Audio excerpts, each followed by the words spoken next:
Dear Victorians, you can see that Sweden is facing a communism revolt in Norway. Let us help them. Let us protect them. Norway is in a personal union with Sweden.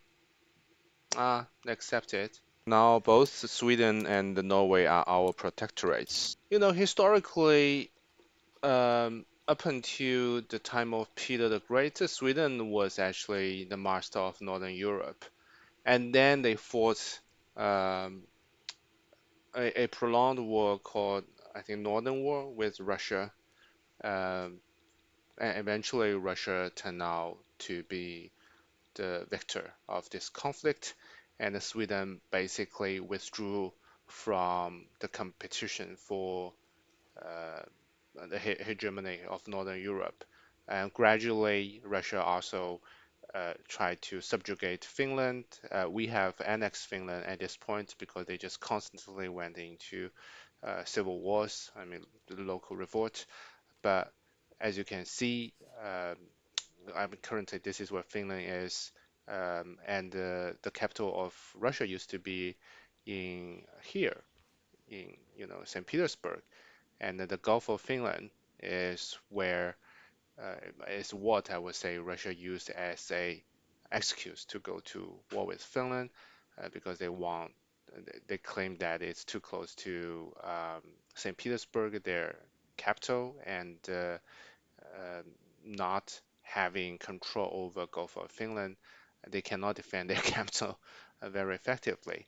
So Finland also had bitter wars with Russia, most notably during Second World War. Finland had this war they call Winter War, where Russia suffered very heavy losses and signed a white peace, I think. And then after the Second World War, during which Finland actually allied with Nazi Germany, um, Russia took over more land from Finland and they have full control of Gulf Finland. Um, and Finland became a neutral country. That is, and until very recently, when they got alarmed by Russia's invasion of Ukraine. Um, Someone would argue that after Second World War, Soviet created a lot of satellite states in Eastern Europe, Romania, Bulgaria, Poland, Czechoslovakia, so on and so forth. But what they really needed is surrounding itself with what they call Finland states, those neutral states that do not belong to either of the ideological camps.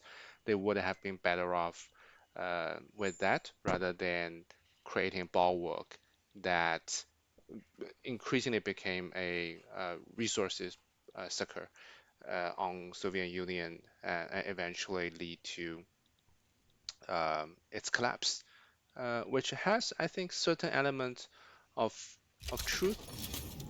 So in this game, we are not seeking any geographic expansion. We are on very amicable terms with both Prussia and Austria. And Prussia, because we helped them put down a civil war, two civil wars actually. They are part of a custom union. In some of the games, they will leave custom union as soon as they can. You can see that Prussia is actively damaging their relations with the Empire of Japan, which is, I think, a prelude to a potential war to ask Japan to open market. But here, because our market is so vast, Prussia will be and is actually better off by being part of our custom union. They get cheap resources, they get huge market. Um, so they stay within our custom union. Talking about this, our Tsar has just died at the age of 56. And posthumously, he's wearing a black hat, looking like a Jewish person.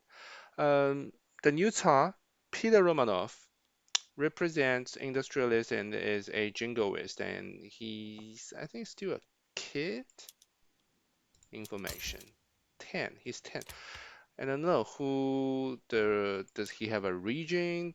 Normally, this guy is also wearing black hat. subjugating, who is a historic figure. Um, is this a new fashion to wear black hat? Everybody is wearing, this guy is wearing a black hat, this guy is wearing a black hat. The rest of them are not wearing black hat. So the new Tsar, he probably doesn't have a region, not to our knowledge anyway. Um, and because jingoist is rather useless, endorses mass conscription, endorses colonial exploitation, opposes peasant levy, neutral. It doesn't really make much difference. But he represents the industrialist group, which is good because they are part of the coalition government. So we probably keep him on the throne for a, a while. I mean, we can go to presidential republic, but I don't really see much upside. This will radicalize gentry assembly, will piss off petty bourgeoisie, as well as the church, and give us lower authority. I mean, monarchy gives us 200 authority, which we can use for various purposes. Overall, yeah, it's okay. So the gentry assembly also has a new leader. Um, Sergei Fickelman has died, who is the authoritarian. The current new leader, huh. New leader is a royalist. Okay. We're just waiting for the cool down of our infamy level to take Cockland, with whom Sikh Empire has a alliance. So the most likely will call Sikh Empire into the play, and we will take that as a excuse to turn Sikh Empire into a protectorate as well. Oh, Victorians, I think it's finally time for us to realize our goal. China is in a civil war. We have a truce with Britain. Um, Actually, if we had taken this part in the beginning phase of the game, it would have been a lot easier because those were all unrecognized power. Well, they still are, but infamy will be lower. Nobody really care. But I kind of like it, you know. We waited until now to take over these regions because it's what really happened. Russia was really checked by Great Britain. Um in their expansion into Central Asia. Now, the tricky part of this is that Khiva and the Bukhara, they have an alliance. So if you take one, you have to take two. Um, I think we can just conquer stay. It's 10. This part will be 20. We can turn them into protectorate, which actually takes even longer to assimilate. What we're waiting is for the war in China to break out because Sikh Empire is lining up with China to fight Qing Liberal Revolt, which has the flag of the Kuomintang.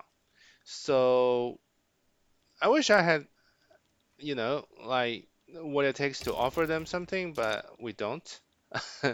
So we have to fight their own war. Um,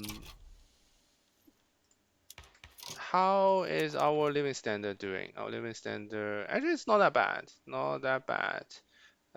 Dropped a little bit, but came back. And the affluent, of course, are always very affluent. Rich only get richer. Um, so yeah, let's wait for the war to break out. And if you take Auckland, they have alliance with Sikh Empire. So we can turn Sikh Empire, I think, into a protectorate for 24 infamy, and we can just conquer. Oh, we can return state. We're totally gonna ask them to return state. Yeah, so we barely have any infamy now, which is really good news. And once the war in China breaks out, we will start our diplo play against the Cockland and the Sikh Empire. Prussia is facing a revolt in Schaumburger-Lippe, which has stolen modern Russia's flag. Now, the weird thing is, they're willing to become our subject. Yeah, so Prussia became our protectorate for our support in their war against Schaumburger-Lippe. They want to turn Schaumburger-Lippe into a protectorate, and for our support, they became our protectorate. This is incredulous. Yeah, they become our protectorate. Prussia, gentlemen, Prussia. Oh, okay, so they haven't done very well. They're number 16 country. Okay, no wonder. But still, it's a big country. It's 32 million GDP and 8.5 million people. Now they are our protectorate. And because Prussia now is a protectorate, we can organize the Rhineland Confederation, the second Rhine Bundakt. Hmm, okay. Can expand it. Okay, now Prussia becomes Confederation of Rhine, and it's a dominion of ours. Now we control quite literally from Atlantic Sea to Bering Sea, Atlantic Ocean to Bering Sea. And Japan this time is also seeing a civil war, and by helping the rebels, we can turn them into a subject. So Spain sided with the Empire of Japan. Spain is a rival of ours. Um, let's see if any new war goals are being made. Annex, annex, okay, nothing. We will need to defend our home. So we will call one fleet back, one navy back. This one will also call them back. And the one in East Timor, we will send it to Japan. Maybe we split it in half. But yeah, basically we'll send it to Japan to defend it once the civil war in Australia is over. Okay, Qing also sided with the Empire of Japan. Now that's becoming interesting. I guess we will need to defend this border. Well, look at this guy. Has kidney stone and cannot stop taking opium. Bigger to the surveyor, open terrain commander, ambitious.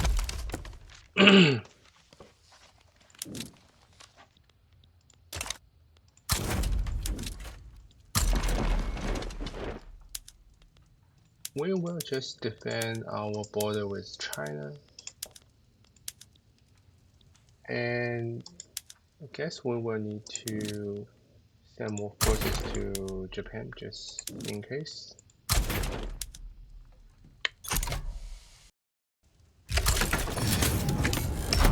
And the water news. And now we have Presidential Republic. We have a different flag, which I think is identical to what Russia these days has.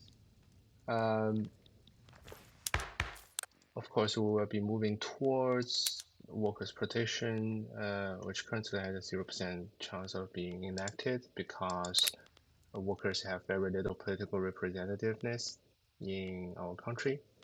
What we need to do is, I think we need to go to universal suffrage, which currently is not a very popular idea. And in the Sea of Japan, we're witnessing kind of a Battle of Tsushima, although on both sides it was not led by the historical figures. At the time is 1907, which is approximately the same time as when the Russo-Japanese War happened. Of course, this time the Russian military will be sure come out as the victorious side.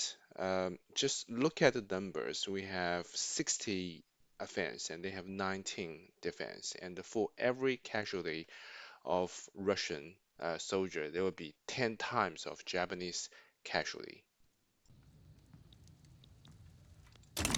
So Spain is not really doing anything. It's mostly just the two Japanese are fighting, well, plus us. And after we turned a presidential republic, we have a new head of government who is this historical figure of Sergei Viti. I think Paradox portrayed him a little bit harshly. Instead of a starving mad scientist, he actually looked rather kind.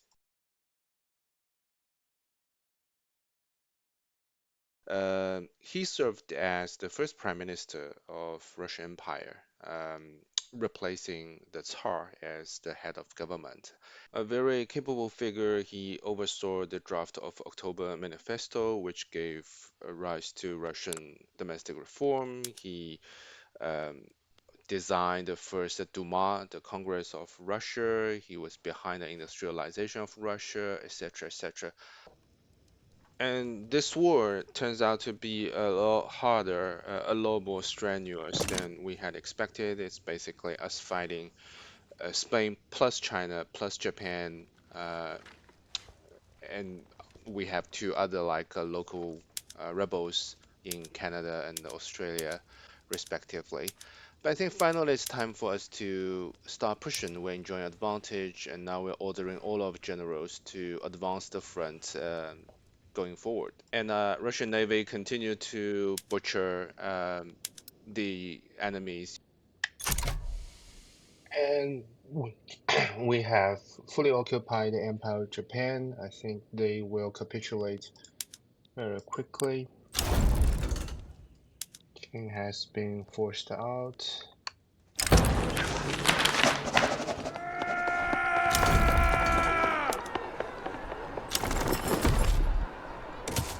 Okay, so this is it. Japan has become a um,